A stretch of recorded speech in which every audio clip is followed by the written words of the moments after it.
in the wild west of Cornwall, where the cliffs drop straight into the roaring sea, and the mist never quite lifts, there is a village called Penrose. T.S. 1847. Winter has teeth this year. And this is the story of a girl who stole something she should never have touched and paid for it with her own skin.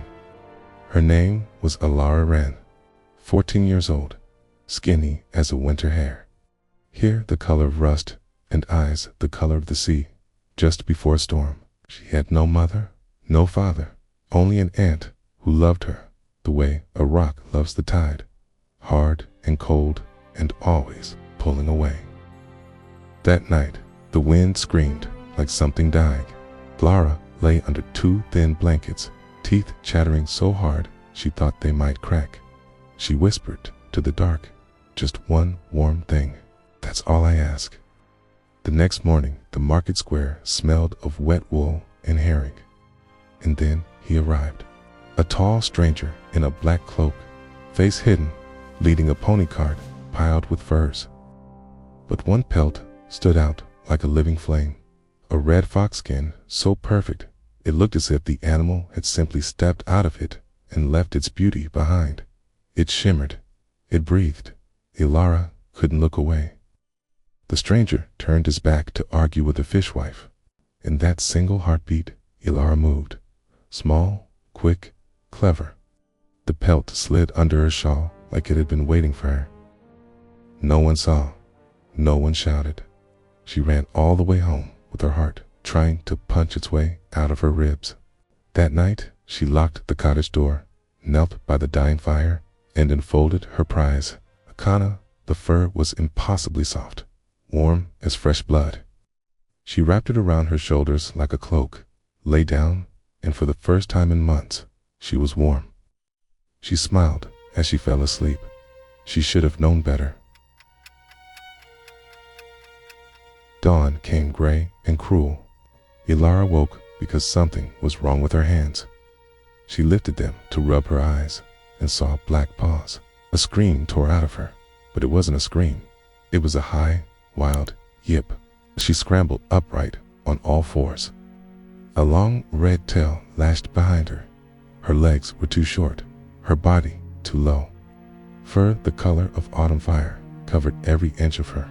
She bolted to the cracked mirror above the washstand. A fox stared back, a beautiful, terrified fox with Alara's own green eyes. No, she thought, the word crystal clear inside her skull. No, no, no. She tried to say her aunt's name. Only a desperate bark came out. The bedroom door flew open. Aunt Hargrove stood there in her nightcap, poker in hand. "Fox, in my house. Out, out, you thieving devil." Alara tried to run past her on 2 legs and fell. The aunt swung the poker. Alara dodged, skidded under the table, and shot out the open door into the freezing morning. Behind her, she heard her aunt's voice crack for the first time in years. "Alara, Alara." But Alara was already gone, a streak of red vanishing into the mist. The village woke to the sound of barking. Fox in the lanes, get the dogs. Alara ran like she had never run in her life, and her new body was lightning. She cleared stone walls in single bounds, slipped between legs, vanished into hedgerows. But the hounds were coming. She could smell their hunger. She dove into the blackthorn thicket behind the churchyard.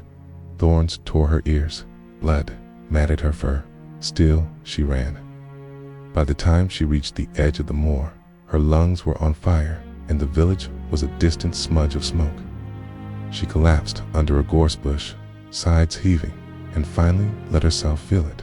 She was alone, truly, completely alone. And she had done this to herself. Days blurred. Alara learned the language of the wild. She could hear a mouse breathing under snow. She could taste fear on the wind. But every night she dreamed she was still a girl. Warm hands, soft voice, someone's daughter. One twilight, she crept back to the village, belly low. She saw her aunt through the window. sitting at the table with Ilara's old shawl clutched to her chest, rocking back and forth, whispering, "Come home, little sparrow. Please come home." Ilara's fox heart cracked in two. She wanted to run inside. She wanted to be held. Instead, she turned away before she could howl. That was the night she met the badger. He was ancient, gray-muzzled, eyes like polished jet. "You were the trickster's skin, child," he rumbled. "Renard, the fox, he walks these isles in many shapes, testing hearts. You took what was not yours. Now you wear what you stole, until you give it back with clean hands and a cleaner soul." Lyra's ears flattened. "How?" "3 trials," the badger said. "Kindness when you're starving, courage when you're hunted, mercy when you're betrayed. Fail any, and the fur becomes your only skin forever." He told her where to go, the old standing stones on Bodmin Moor. Then he vanished into the earth like smoke. Ilara had her path. The first trial came at Dead Man's Drop. A little boy, no more than 6, had wandered too close to the cliff edge, chasing gulls. One wrong step, and he was dangling, fingers slipping on wet rock, screaming. Lyra's fox instincts screamed run. Foxes do not save children. But the girl inside her remembered what it felt like to be small. She sprinted to the edge, clamped her jaws around the sleeve of his coat, and pulled with every muscle she had. The boy scrambled up, sobbing. When he looked at her, he didn't see a monster. He saw a savior. "Thank you, Magic Fox," he whispered. Hand touched her ear with a trembling hand. For one shining moment, Ilara felt almost human again. Then the second trial arrived with thunder. A storm ripped across the moor like the end of the world. Lightning turned night into day. In a flooded gully, a vixen and her 3 tiny cubs were trapped on a shrinking island of mud that Elara could have left them. She was cold, exhausted, half-starved. Instead, she dragged fallen branches, built a desperate bridge with her teeth and paws, and carried each cub across one by one while the water roared around her. The mother vixen touched its noses with her in silent gratitude, but the storm had brought the hunters. Horns sounded, hooves thundered. The squire's entire hunt was out. Red coats, black horses, 30 hounds, baying for blood. They were hunting her. Ilara ran for her life. She zigzagged through gorse that ripped her flanks bloody. She leapt a 6-foot wall of stone. She plunged into an icy stream to break her scent. Still they came. In the chaos, she lost the path to the stones. She was alone again, bleeding, terrified, the howls closing in. And that was when she found the third trial, and the heartbreak that would nearly break her. A girl sat on a fallen log by a swollen river, crying so hard her whole body shook. It was Lily, Ilara's best friend since they were tiny, the only person who had ever called her sister. Lily's mother had died the year before. The only thing she had left was a little silver locket, and now it was gone, swept away in the flood. Ilara saw it, glinting under the rushing water. She didn't hesitate. She dove. The current was savage. It slammed her against rocks, filled her mouth with silt. But she clamped her jaws around the chain and fought her way back to the surface. She crawled to Lily and dropped the locket at her feet. Lily stared. Then she knew. "Ilara," her voice cracked. "Oh God, it's you. I'd know those eyes anywhere." She fell to her knees and threw her arms around the fox's neck, sobbing into red fur. "I thought you were dead. I thought the fairies took you. Come home, please. I'll hide you." But the horns were closer now. Lily looked up, eyes wide with terror. "They're coming to kill you." Ilara wanted to stay. She wanted to be held forever. Instead, she licked Lily's cheek, once the only goodbye she could give, and ran. She ran until her legs gave out. She ran until the only sound was her own broken breathing.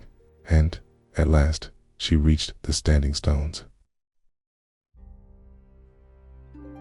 The stranger was waiting, same black cloak, same burning eyes. Renard.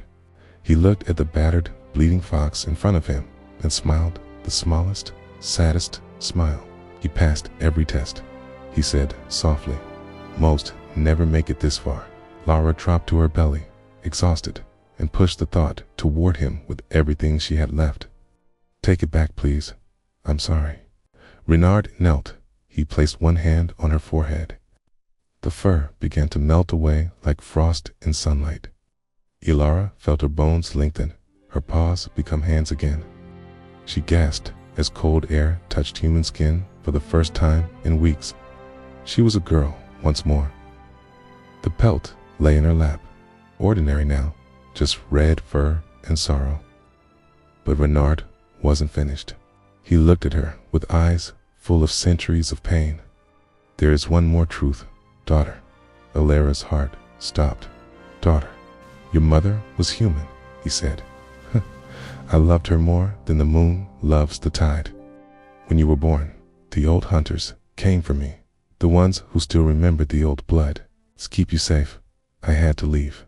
I left the pelt with her as a promise that one day, when you were ready, I would call you home. He touched the pelt gently. The curse was never a punishment. It was a door. I needed you to choose the wild, to understand what I am, what you are. Ilara's voice was raw. You made me suffer.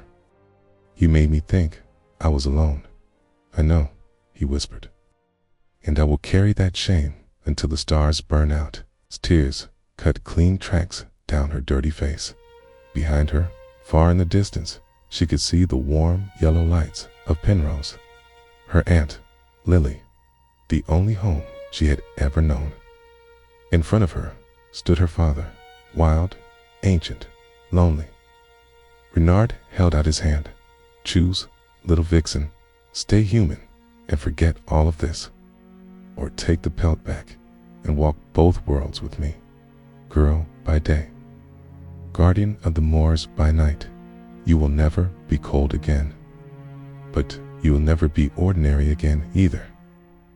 Ela looked at the pelt. Then she looked at her father's face, the same green eyes she saw in the mirror every morning. She reached out and draped the pelt across her shoulders. The fur didn't swallow her this time, settled like it had always belonged there. Renard's smile was the most beautiful and the most heartbroken thing she had ever seen. Then, come, daughter. The night is young, and the moors have been waiting for us. And so, the girl who became a fox returned to Penrose, but never quite the same. Sometimes, on misty mornings, villagers would see a red fox sitting on the highest cliff, watching the sea. Sometimes, they would see a girl with rust-colored hair walking the same cliff at dusk. And sometimes, when the village was in trouble, both would appear together, a girl and a fox, a daughter and her father, two hearts, two skins, one promise kept at last.